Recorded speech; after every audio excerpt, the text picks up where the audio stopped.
10 atuações monumentais que ninguém esquece. Tem dia que o jogador tá endiabrado, né? Tudo que ele tenta, ele acerta e o cara acaba fazendo um jogo que fica marcado pra sempre na sua carreira. Então hoje a gente vai falar de 10 atuações monumentais que ninguém esquece. E um cara que já fez muitas atuações monumentais na carreira foi o Neymar, né? E se aqui não fosse o Eurofute, um canal focado em futebol europeu, eu poderia falar, por exemplo, das oitavas da Libertadores, quando ele jogava no Santos, enfrentou o Bolívar e perdeu por 2-1, a ponto do técnico do Bolívar na época falar que nem sabia quem era o Neymar. Detalhe, o Neymar nessa época já era campeão da Libertadores. Aí no jogo de volta, o Santos vence por 8-0 com 2 gols do Neymar, 3 assistências dele, que sai comemorando, fazendo uma reverência, como se estivesse se apresentando assim, né? Acredito que o técnico do Bolívar sabe quem é o Neymar agora. Mas na época que ele saiu do Santos e foi pra Europa, doideira, tá? Puta que pariu. existiam pessoas céticas que acreditavam que talvez o Neymar não conseguisse jogar tudo aquilo na Europa. Só que foi justamente o contrário, né? O Neymar se tornou um dos melhores jogadores do mundo e fez diversas atuações monumentais na sua carreira, principalmente na época de Barcelona, jogando lá no trio MSN. Isso tem que destacar um jogo específico, né? A gente poderia falar de vários, mas eu vou falar do 6-1. Oitavas de final da Champions League, o Barcelona tinha perdido de... Ele foi totalmente protagonista desse jogo aqui. O Neymar jogou mais que qualquer pessoa nesse jogo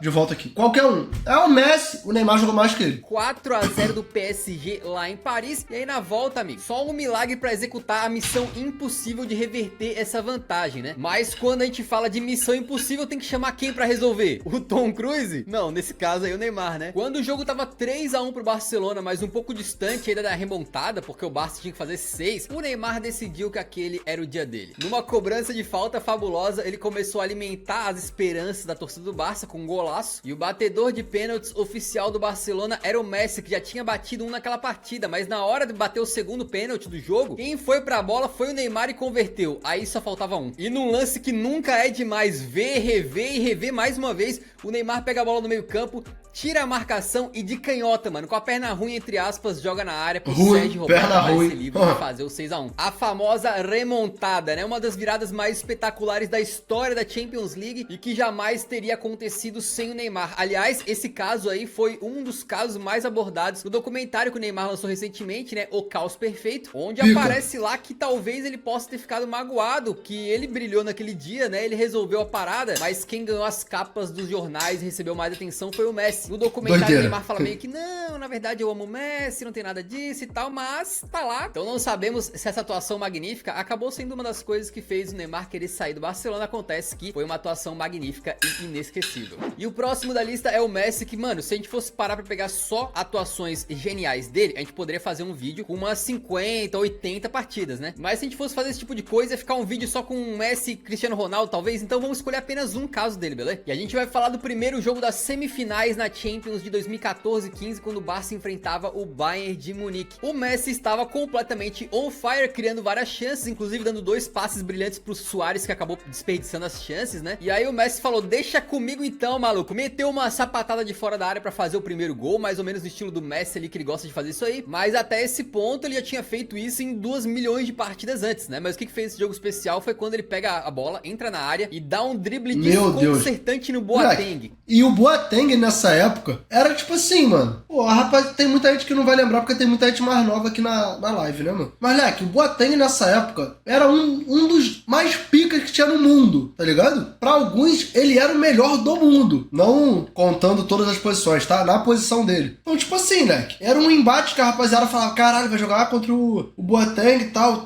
o atacante vai jogar contra o Boateng. E, mano, caralho, o Messi tirou ele pra merda, moleque. O Messi tirou ele pra merda, mano. Como se ele não fosse ninguém, cara. Parecia o Robson Bambu no lance, cara. Olha só, cara. Que de tão tonto que ele ficou na jogada, ele cai no chão igual um saco de batatas e o Messi ainda manda uma cavadinha pra cima de um dos melhores goleiros do mundo, que era o Manuel Neuer. Cara. Um dos dribles mais humilhantes da história do futebol, que vai ficar marcado não só no esporte, mas também na internet, porque a quantidade de memes que isso aí gerou, velho, na época foi inacreditável. E o detalhe, na época, o Boateng era um dos melhores zagueiros do planeta, pra não falar do Neuer, que é é um dos melhores goleiros do mundo há pelo menos uma década. E pra coroar então essa atuação monumental, o Messi ainda dá uma assistência pro Neymar fechar o placar 3 a 0. O Barça chega então de forma espetacular na final e acaba ganhando aquela Champions, numa das muitas atuações aí históricas que o Messi já teve, né? E já diz o ditado, se falou de Messi, tem que falar de Cristiano, que é o próximo da lista, e é mais um cara que, se a gente fosse pegar atuações geniais, aí dá pra fazer um vídeo com 50 casos, principalmente jogando pelo Real Madrid, mas a gente vai escolher aquele que talvez tenha sido o melhor jogo dele com a camisa da Juventus. Foi nas oitavas de final da Champions League na temporada 18-19. A Juventus tinha perdido o primeiro jogo contra o Atlético de Madrid por 2 a 0, então precisava fazer uma virada bastante considerável contra um time que é embaçado, mano. Atlético de Madrid do Simeone é o time que você não quer enfrentar em Champions. É difícil. Depois de uma pressãozinha da Juventus, o Cristiano marca o seu primeiro gol ali, bastante oportunista de cabeça no segundo pau, e o Cristiano na área é simplesmente imortal, né? Foda que entre o primeiro e o segundo jogo, tem uma entrevista foda do Cristiano Ronaldo, não tem? Ficou lá o jogo inteiro, esperando as bolas chegarem, e chegou mais uma de cabeça, ele faz o segundo, com uma defesaça, entre aspas, do Oblak, porque ele, na verdade, defendeu dentro do gol, né? Então, se fosse num tempo atrás aí, quando a gente não tinha a tecnologia da linha do gol, talvez esse gol não fosse validado, velho. Mas foi, né? E ele ainda completa o seu hat-trick com um gol de pênalti, né? Virando pra Juventus aquela eliminatória, eliminando o Atlético de Madrid e consolidando uma partida impecável, que poderia parecer ali um pouquinho difícil de acontecer, mas com o Cristiano Ronaldo em campo, mano, tudo é possível, né? E aquela campanha da Juve só não foi mais memorável porque depois eles caíram pro Ajax nas quartas, o Ajax que protagonizaria... Tu fala, pô, caiu pro Ajax, que merda. Né? O Ajax nessa Champions aí era o time a ser batido, mano. Botou todo mundo pra mamar, menos o Lucas Moura. Porque,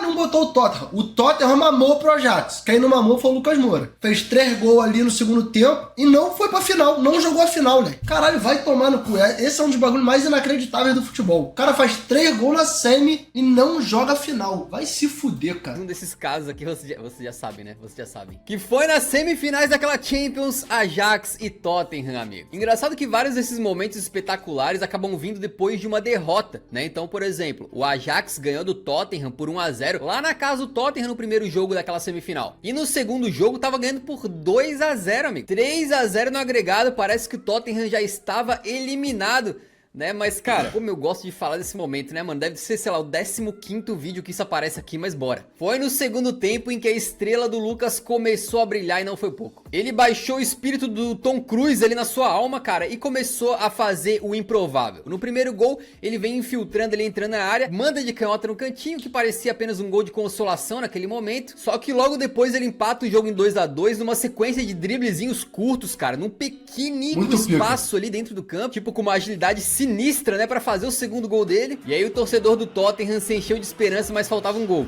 né, e ele veio no último lance. Agora o Ajax tá brigando pra não cair no holandês. Mas aí é muito dinheiro mal aproveitado, né? Tu parava pra pensar a quantidade de venda que o Ajax teve ali só depois dessa Champions aí, porra, não tem como, né? Na hora em que o corpo não responde mais ao cérebro, mas ao coração. Aponte ao coração! Ao coração! Lucas marca os gols mais importantes. Anthony? Pô, nem precisa ir tão longe. No Anthony não, pô. Tem o De Jong, tem o Ziyech, Tadic, tem o zagueiro lá, mano. Caralho, esse zagueiro... Mano, foi o papo de um dos melhores zagueiros do ano, mano. No mundo todo. Elite aí, ó. Tá aí, ó. E tem o Onaná também. Tem gente pra caralho, mano. Da sua carreira e bota o Tottenham numa final de Champions League pela primeira vez na história. Porque naquela época na Champions League ainda valia mais os gols fora de casa, né? Então 3 a 3 no agregado, só que o Tottenham marcou 3 fora. Um dos momentos mais marcantes da história da Champions e também da narração esportiva brasileira, porque essa narração do Jorge Igor, amigo, cara, eu queria tatuar ela dentro do meu cérebro, velho, com uma faca, tá ligado? E uma das coisas mais maneiras desse hat-trick do Lucas é que ele é destro, beleza? Agora, se você reparar, ele marcou os 3 gols de canhota, velho. Moleque, isso aí é mó doideira. Ele fez os 3 gols com a perna ruim. Caralho, cara. Memorável. E a Champions League chama atuações históricas, né? O próximo nome da lista é o Lewandowski, que tem várias atuações monumentais também na sua carreira, principalmente pelo Bayern de Munique, onde ele vem se tornando uma lenda. Mas o que a gente escolheu pra botar nesse vídeo foi uma dele com a camisa do Borussia Dortmund contra o Real Madrid nas semifinais em 2012-13. O primeiro gol dele, então, é de oportunista nato, né? Algo que ele já fez umas 2 bilhões de vezes na carreira. carreira, só empurrando uma bola ali dentro da área. 1-0 pro Dortmund e o Cristiano Ronaldo empata o jogo, né? Pareceria que seria um jogo mais difícil, mas os caras não contavam que o Lewandowski tava com o virado pra lua e logo marcou o segundo, né? E aí, antes de dar tempo pra reação do Real Madrid, ele marca o terceiro, que é o mais belo na minha opinião. Ele domina um chute todo mascado, horroroso, mano. E num espaço curtíssimo, ele dá um drible inteligente, puxando a bola pra trás, abrindo espaço e mandando no ângulo. Uma preciosidade de gol, né? E o ângulo é forte. Ele se tornou o primeiro jogador na história da Champions League a marcar 3 gols contra o Real Madrid no mesmo jogo. Sim, nunca ninguém tinha marcado um hat-trick contra o Real na Champions, velho. Nunca, na história inteira. Mas você acha que o Lewandowski estava satisfeito? Não, senhor. Porque ainda teve um pênaltizinho e, obviamente, ele bateu, converteu, fechando o placar em 4-1 pro Borussia Dortmund e fazendo com que, se alguém não conhecia o Lewandowski naquele dia, passou a conhecer. Essa atuação girou aqui. Pô, mas se tiver que botar por atuação memorável, é claro que eles estão botando os jogos mais importantes aí, né? Mas tem um jogo que o Lewandowski fez 5 num jogo só também, né? Pô, doideira. Aquela icônica comemoração em que ele sai fazendo 4 com a mão assim, e mal sabia ele que anos depois outra comemoração dessa iria viralizar, que foi quando ele fez o 5 contra o Wolfsburg. E estamos falando de Champions League, bora falar do Tottenham na Champions League de novo? Num jogo que catapultou a carreira do Gareth Bale, jogando na Champions League contra a Inter de Milão. 5 em 9 minutos. Mano, isso é o mais inacreditável de tudo. Assim, moleque, imagina você tá jogando aqui, você tá jogando, tal, joga no Bayern, tá ali, tal, cumprindo sua função, né, o seu trabalho, você é um jogador de futebol, tu não fez nenhum gol na partida, tu tá ali esperando uma oportunidade, mano, passa 10 minutos, tu olha e fala assim, caralho, eu fiz 5 gols.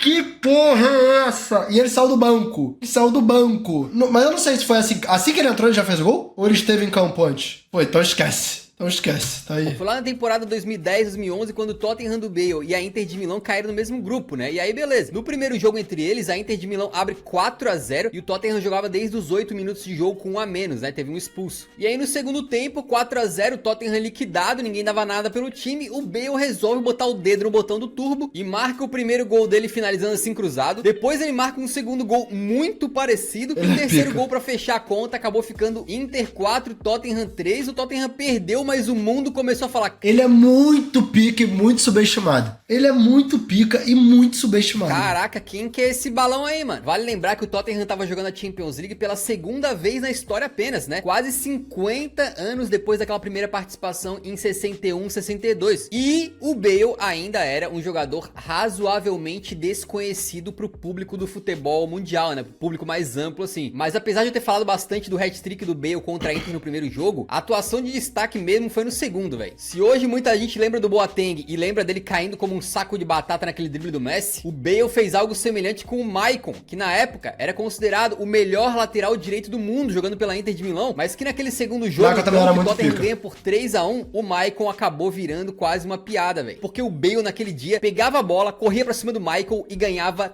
todas, cara. Com aquela mas o Bale ganhava de todo mundo, cara. Velocidade absurda, abusado, né? Driblador metia a bola na frente e o Michael não conseguia acompanhar. Se o Michael ganhou uma bola do Bale naquela partida, foi muito, né? O Bale simplesmente fez a lateral direita da Inter de Milão virar uma avenida contra uma Inter que vinha da tríplice coroa em 2010, que era a atual campeã da Champions, que tinha o melhor lateral direito do mundo. Mas naquele dia não deu conta de segurar um jovem Gareth Bale, que acabaria se tornando um dos melhores jogadores aí dessa última década. E pra não falar só de jogador de frente, vamos falar de pessoas que defendem, né? E vamos falar de um goleiro que fez uma atuação monumental em Copa do Mundo, que é o Tim Howard. Foi na Copa do Mundo no Brasil em 2014, né? Que teve um jogo aí bem famoso, mas não é dele que a gente quer falar hoje. Era oitavas de final da Copa e os Estados Unidos do Howard, né? Jogavam contra a Bélgica, que vinha com aquela famosa ótima geração belga. Os belgas vieram pra cima com toda a força, mano. Tinha um Lukaku mais jovem, né? Tinha De Bruyne aí também. E vinham batendo.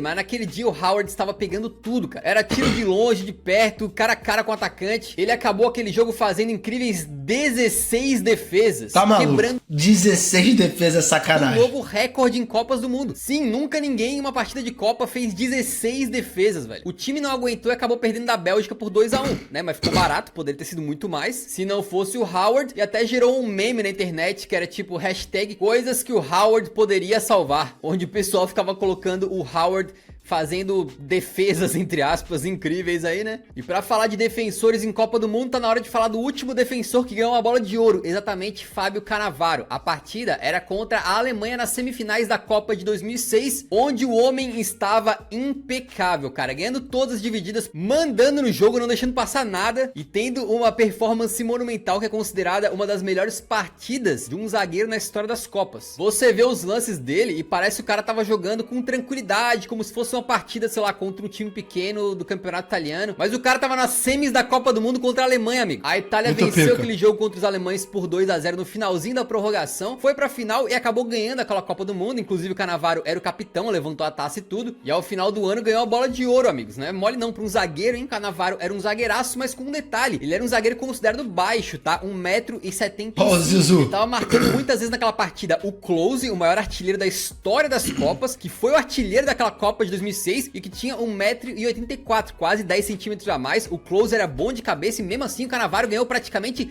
todas as bolas aéreas que ele disputou. Ele também marcava o Podolski naquela época, e o Podolski sofreu na mão do Cannavaro, porque toda bola que vinha pra receber, o Cannavaro antecipava e roubava a bola antes mesmo que ele pudesse tocar na bola. Outra pica. Um tempo de bola impecável numa atuação que não foi só defensiva, porque quando a Itália marca o segundo gol, quem rouba a bola, né, faz uma interceptação e começa a jogada do gol, é justamente o Cannavaro. Ele foi o ponto central daquela defesa italiana, que tomou apenas 2 gols na Copa inteira e fez isso tudo sem sequer tomar um amarelinho na competição, velho. Um monstro de defensor, né? E por falar em partidas memoráveis da Copa do Mundo, tá na hora de falar de Diego Maradona e aquele jogo, né, das quartas de final em 1986 na Copa do Mundo contra a Inglaterra. O Maradona, que é muito conhecido pelos seus tempos de Boca Juniors, de Napoli, mas que, cara, se fosse pra resumir talvez a carreira dele em 2 lances, né, seriam esses 2 gols daquele jogo. E o primeiro gol dele contra a Inglaterra, então, é basicamente a essência do que era o Maradona, né? Primeiro, ele sai driblando todo mundo, armando a jogada e chegando pra finalizar. Só que na hora de disputar com o goleiro, ele levanta a mãozinha, isso aqui tá aqui, pô.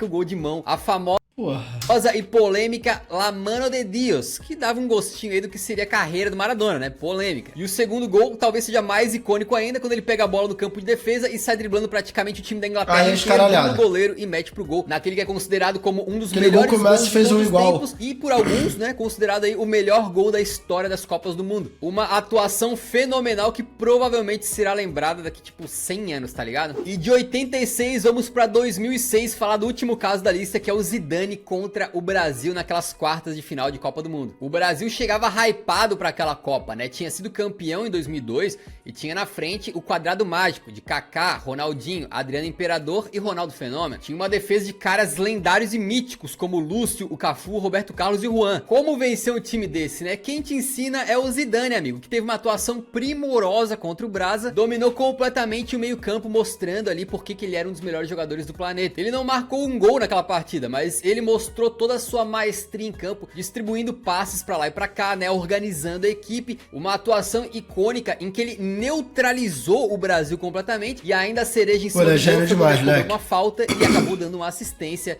pro Henry fazer o gol que eliminava o Brasil então daquela Copa do Mundo. Triste pro brasileiro, que já tinha sofrido com o Zidane em 98 e voltou a sofrer 8 anos depois. E aquela partida também tem um lance icônico, né, que hoje a gente olha pra trás e, cara, é bizarro, mas é o Zidane chapelando o Ronaldo Fenômeno. Coisa de cinema numa atuação monumental. Mas que outra atuação cabulosa que a gente poderia ter colocado no vídeo e não colocamos? Esse aqui certamente é mais um desses vídeos que dá pra fazer parte 2, então se você quiser contribuir nos comentários aí, ajuda demais. Os vídeos desse canal são muito fodas, mano. Tá maluco.